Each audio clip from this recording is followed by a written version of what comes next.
Bueno, muchas gracias por la invitación a estar aquí con todas y todos ustedes. Es un gran placer estar y estoy muy entusiasmado por ver lo que en los próximos días estemos conversando conjuntamente. Los comentarios que yo voy a hacer van muy a tono a lo que acaba de decir nuestra compañera. Pensando también en la primera mesa cuando se mencionaba el maestro Enrique Dussel, ¿verdad? Quería volver un poco, empezar desde ahí. Yo tuve el privilegio de ser su estudiante, trabajar de interlocutor y trabajar con él por un tiempo en México y seguir su obra por muchos años. Y creo que en estos momentos, entre las tantas cosas que nos continúa enseñando, hay varias que son muy relevantes para pensar el tema de los desafíos de la decolonialidad, ¿verdad? Que van también muy a tono con algunas de las preguntas aquí. Y un desafío, me parece a mí, a la decolonialidad, se puede construir, de hecho, y hacer argumentos de ambas formas. Bueno, yo quiero destacar dos, ¿no? Y el primer desafío que Dussel nos dejó tiene que ver, me parece, con una forma real de pensar la historia global, mundial, desde el neolítico hasta nuestros días, ¿no? Y esto lo he comprobado ahora. Estoy enseñando un curso de ética social a más de 300 estudiantes cada vez que lo enseño, y termino yo estructurando el curso todo alrededor del trabajo de Enrique Dussel, ¿no? Y sobre todo del enfoque, acercamiento mundial a historia de los sistemas éticos que han surgido desde Mesopotamia y desde Egipto. Estamos hablando en el cuarto milenio antes de la era actual, hasta nuestros días.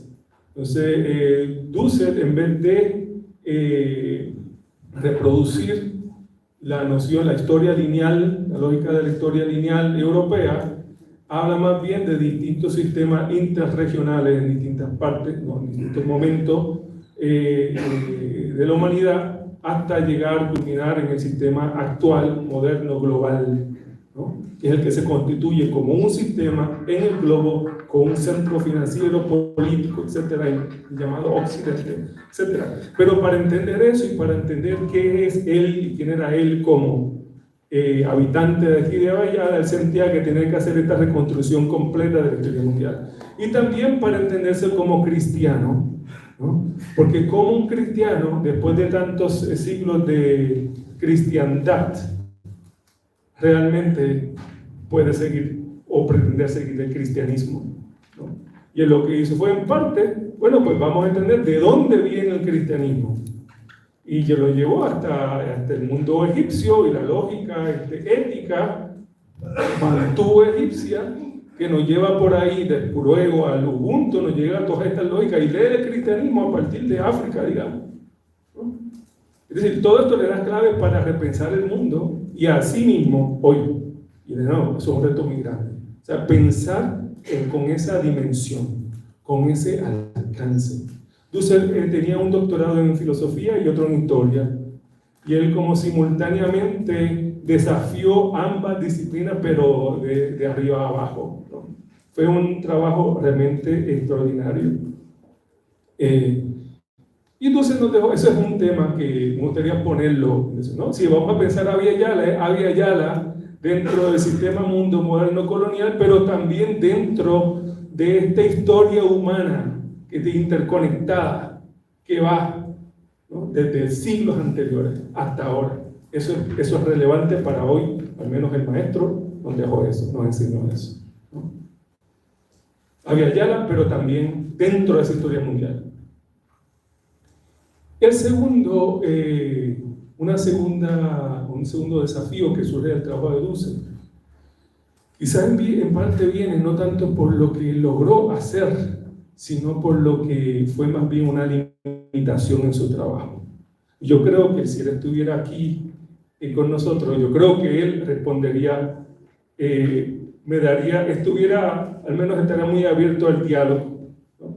De hecho, hay conversaciones que teníamos desde hace años, cuando andaba con él por México, y decía, maestro, pero usted está como obsesionado en corroer, en derrumbar esa pared del eurocentrismo, ¿no? Y lo que quiere decir que lo necesitamos, pero hay que tener cuidado porque a la vez los referentes se convierten en la crítica al eurocentrismo, ¿no? La crítica al eurocentrismo. Y termina uno replegando, demasiado pegado, reproduciendo lógicas, hábitos, formas de pensar que todavía están relacionados a esa pared, ¿no?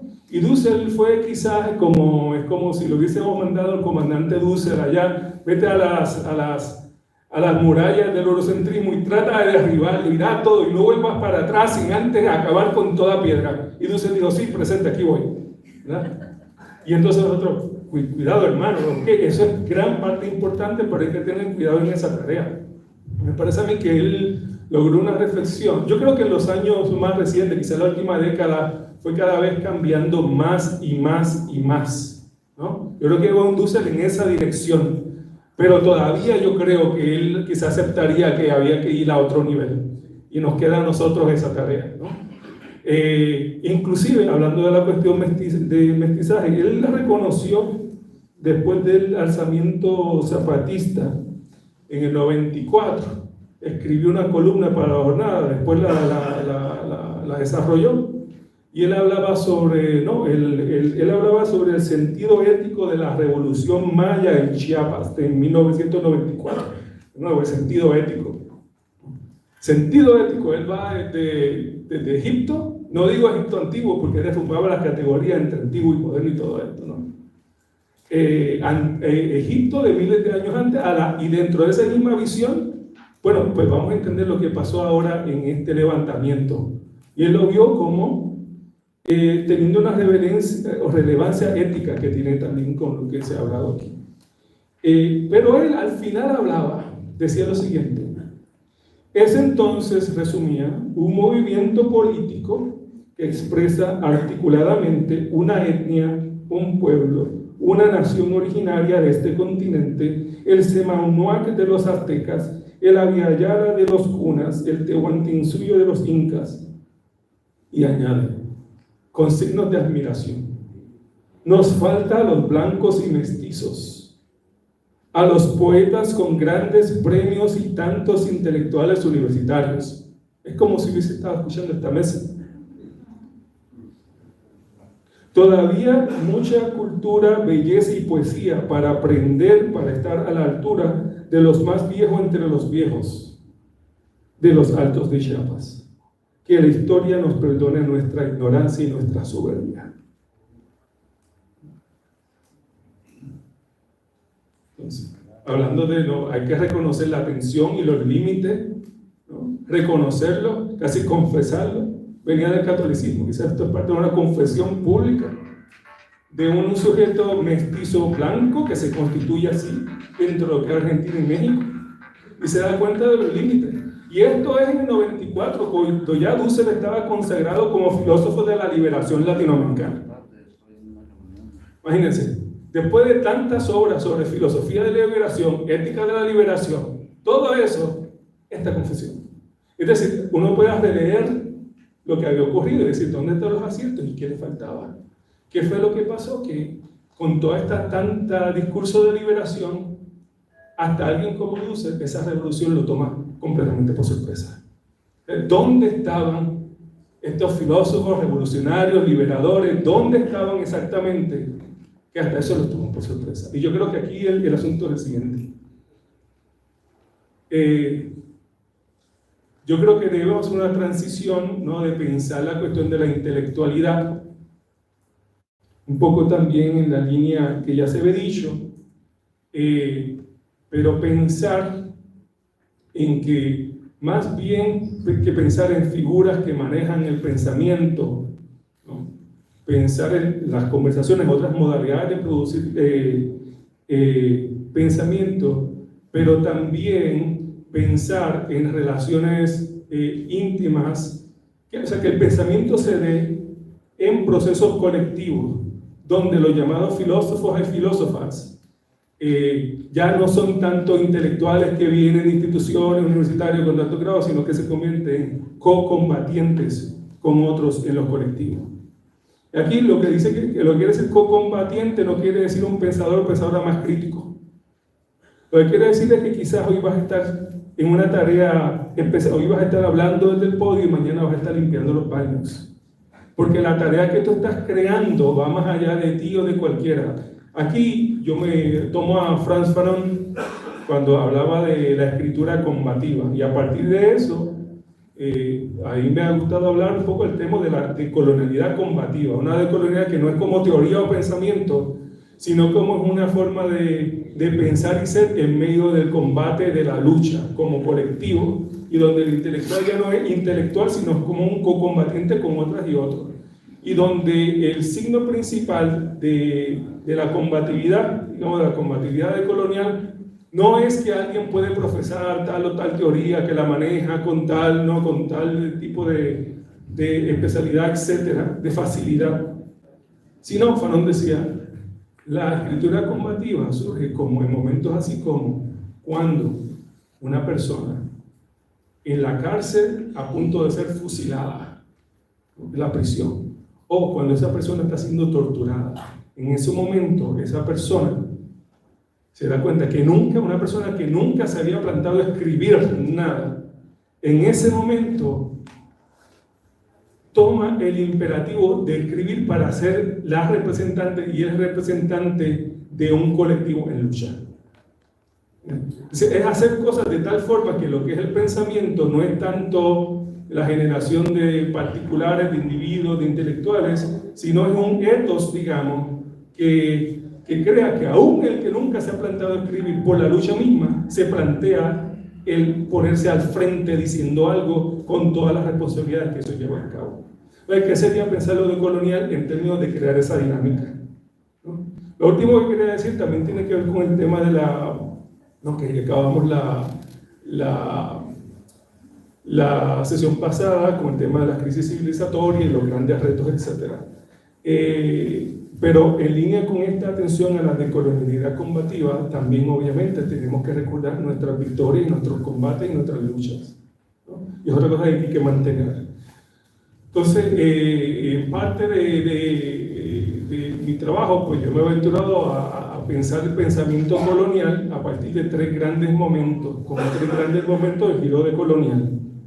Pero empezando desde la revolución de Tupac Amaru y también la revolución haitiana como un gran momento donde descolonización y abolición de la esclavitud, por ejemplo, están ahí a la par. Y eso quiere decir que si uno piensa la decolonialidad hoy no la puede pensar divorciada de las luchas por la abolición de la esclavitud que han existido en el mundo, sobre todo pensando en el Caribe, África, en Estados Unidos, acá, etc.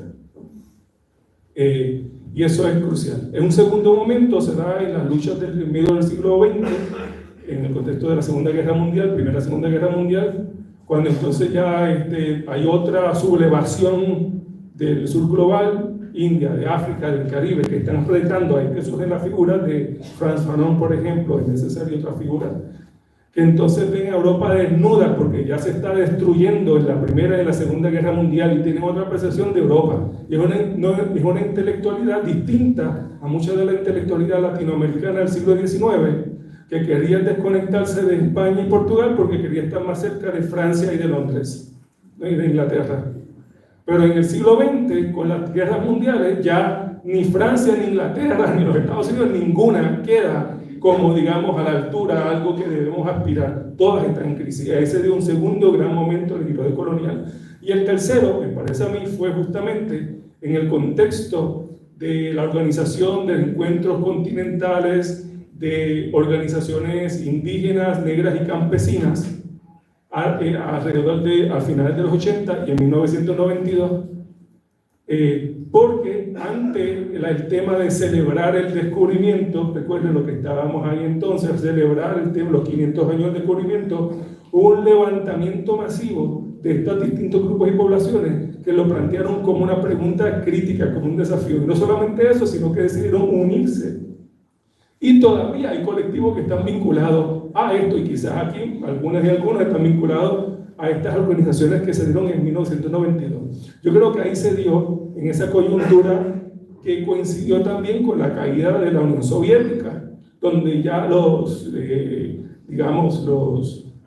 las formas tradicionales de pensar de la izquierda, del marxismo, habían acabado y en ese mismo momento habían sido, digamos, desafiadas de gran manera, y en ese momento ocurre esta gran interrogación de pueblos indígenas, negros, campesinos y campesinas.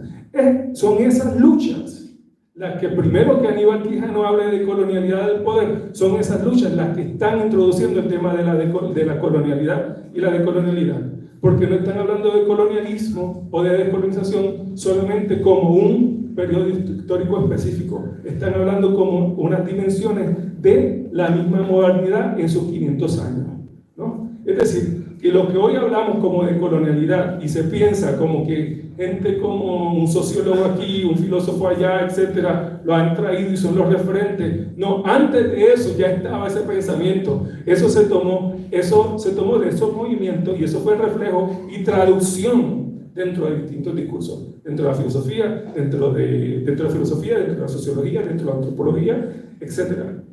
Y hay que tener eso en cuenta. Pero hay que ir más allá de eso, porque hay que generar una dinámica no solamente de pensar colonial, sino de acción y de ser decolonial, de pensar decolonial, sino de acción y de ser decolonial, donde se dan otros tipos de dinámicas, donde no es cuestión solo del cambio de la terminología, sino de la misma lógica, pero saber que esto no lo estamos haciendo desde cero, sino que nuestras ancestras y ancestros han estado en momentos donde su propia vida, donde el propio genocidio de sus comunidades completas, y sobrevivieron y lucharon, y nosotros heredamos, continuamos, hemos recibido el regalo de la sabiduría de esa lucha, y eso es importante cultivarlo también. Una última cosa, uno de los grupos con el cual yo he estado en diálogo y sobre el tema y que los veo como un ejemplo de esta decolonialidad combativa, trabaja en los Estados Unidos, en Nueva York, y está liderado sobre todo por un palestino y una india, una persona de la India, y ella y él, de lugares distintos, con lenguas distintas, entre otras y otras, han podido articular unas coaliciones de grupos asiáticos, puertorriqueños, indígenas, negros, en Estados Unidos mismo. Y ustedes ven ahí que se hablaba de la cuestión de la lengua antes, que con la dificultad de la lengua, es que en el combate surgen hasta los términos obtienen nuevas dimensiones, también surge un lenguaje nuevo, nuevas formas de comunicarse y se pueden establecer lazos entre personas de distintos lugares y distintas lenguas. Y menciono Estados Unidos porque habemos millones que venimos de acá, que estamos allá, y como ustedes saben, confrontamos un racismo y un fascismo feroz en los Estados Unidos, y parte de la lucha que tenemos contra el imperialismo es lo que podemos y debemos hacer desde adentro mismo y organizándonos entre acá y dentro del imperio.